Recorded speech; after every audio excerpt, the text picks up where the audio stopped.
Hi Scorpio, this is Carrie from Celestial Forecasts with your reading for the second half of January from the 16th through the 31st. You guys will probably notice this is not my usual setup. We've been having some technical issues with cameras and such, and the network and server issues, so I've kind of had to go back to the old way of how I've been doing this with my old microphone and stand. So, anyway. Until we get that fixed, this is how I'm going to have to do things. So nevertheless, let's go ahead and get into your reading here for the second half of the month. General advice, as always, so please keep that in mind throughout your reading and take from it what makes sense for you as always, and release what doesn't. I'll be using the Arrows of Love Oracle by Mystic Moon, and I'll hold up any significant cards that pop up throughout this reading, if any. So let's go ahead and see what it is that you need to focus on welcoming in the second half of the month, okay? So this is part one of your reading, and if it does resonate with you, you're more than welcome to watch part two over on my Patreon page. That link is down below in the description box, and it'll take you directly there if you're interested. It is a paid membership, so just FYI on that if you're not familiar with it. Alright, so let's go ahead and see what you need to know here. I'm getting over a cold, guys. If I feel like a cough coming on, I might have to pause this video. Let's see. Alright, we've got leather, lust bound. Okay, so if this is something that you relate to when it comes to the person that you're thinking about, there's that lustful energy, so there's this desire for you, or you desire them. We also have promise, and this always looks like an engagement ring to me, but it doesn't have to be taken that way. Promise of commitment, promise of sharing a future together. So it begs the question, is it just lust? Is it just sexual chemistry? Or can this go the distance? Is there love here between the two of you? Now, this is interesting how these cards are coming through. We've got pendulum right here, and it says yes or no. So maybe, Scorpio, you're not quite sure. You're not quite sure how you either feel about this situation or person, or it could be them that's on the fence. It's like, which way is this going to go? Is it a yes? Should we go for it? Or is it a no? Should you guys end things, or is it just one of those things where you're not sure? Look at this, we've got hitched. Okay, promise, hitched. So I kind of feel for some of you, there's a part of you that feels that there is a future here with this person, but I'm also getting that maybe you and this person are not on the same page. Maybe one of you is more geared towards thinking this could lead towards marriage or long-term commitment, and the other one might not be on the same page and just feeling the sexual chemistry, the attraction, but not really thinking so much about the future long term. And it's interesting that we've got partnership coming up as well. Okay, so we'll have to see what kind of partner they want to be. Is it a lifelong commitment, or is this just a physical connection that they're interested in, right? So let's go ahead and grab some tarot. I'm going to pull from my Illuminated Star Tarot deck. This is volume 1. Angels and spirit guides, please, for Scorpio. I have no idea how the quality of the recording or audio is going to be. I haven't used this microphone in forever.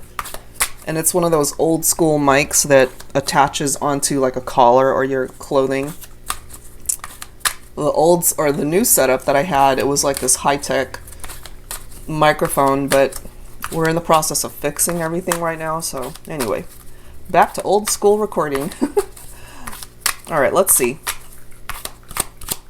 Angels and spirit guides, please, for Scorpio. Queen of Cups, okay? So, Divine Feminine, you're coming in as this Queen of Cups, calm, intuitive, compassionate. That is a part of the nature of the Queen of Cups. And I feel, if you are not quite sure whether this is a person, a connection, a masculine that you can build a life with. We're talking getting married someday, seeing them as a life partner. This comes down to you trusting what your heart is telling you.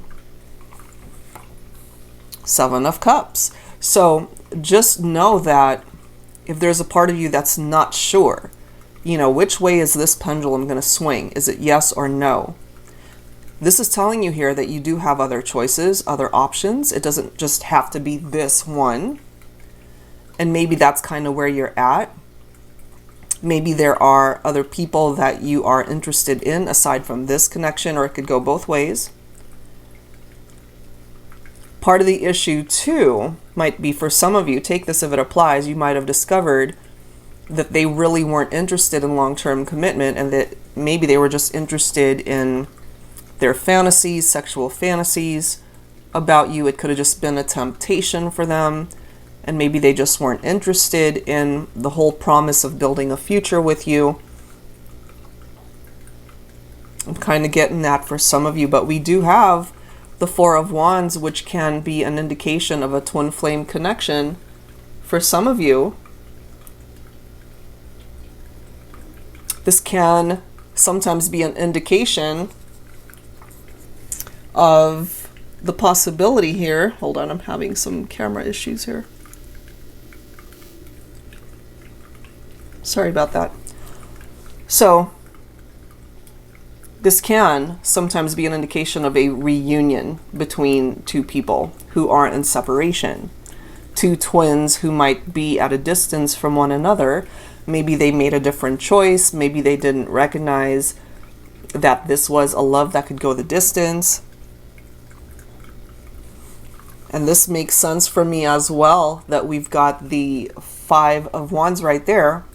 Love rivals, disagreements that you guys might have had.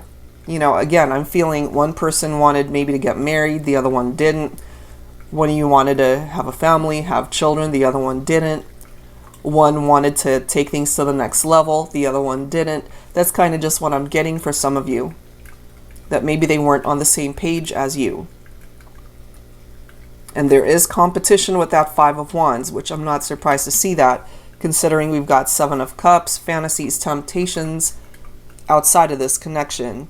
And I'm just feeling here with cards like the Four of Pentacles, they either at that time were not ready to offer you the stability and security in a partnership, or it's still like that. We'll have to dig a little bit deeper to see if this actually has the capability to turn into something long-lasting, long-term commitment. I feel if they recognize the value of this relationship and what it represents and what you represent in their heart, that this foundation of the Four of Wands can actually manifest, because this represents a very strong foundation and a connection that you guys can build a life together. We're talking marriage, we're talking a family, anything and everything that you could have ever hoped for in love and romance. All of those things are possible with the Four of Wands.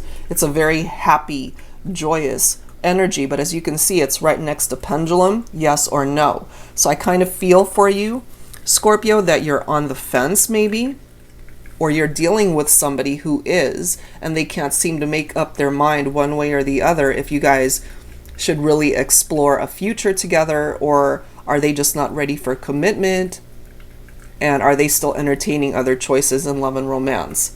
Okay, so we'll look into that a little deeper in part 2 of this reading. Scorpio, if you're interested in that, again, that link is down below to my Patreon page. If you are interested in your own personal private one, that info is down below as well. Thank you guys so very much. I'll see you next time.